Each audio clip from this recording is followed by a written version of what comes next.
Hello, I'm in a 2008 Chevy Impala, and today I'm going to show you how to check your oil level. So first open the hood, and then while the motor's off, we'll find the dipstick right here, which we'll pull all the way out, and then wipe it clean with a paper towel or rag, and then stick it all the way back in. And then pull it right back out. And then we'll check the end. There's all these dots here. The dot on the left would be your full, and the dot on the right would be your low. So you want it to be fairly close to that dot on the left on all those grid patterns and those dots as you can. And let's say it's low. Stick this all the way back in. And then your cap here, this would be where you add your oil to. So make sure you're using the proper type of oil, as well as ideally the same synthetic, conventional, and brand you've been using. It's better not to mix and match if you can help it.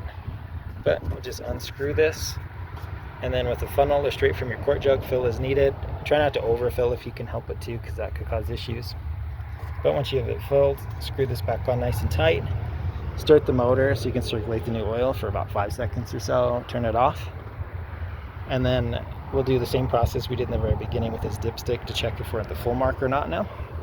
And all that said, don't do any of this in lieu of regular oil changes.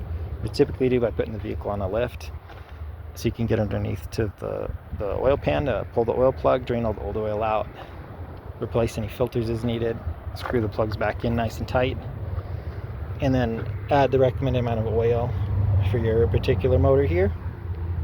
Screw back on nice and tight. Again, circulate oil in the motor for about 5 seconds, turn it off, and then again check here with your dipstick as we did in the beginning to see if we're at the full mark. And hopefully you're all good to go. But I hope this was helpful. Hope you have a wonderful day.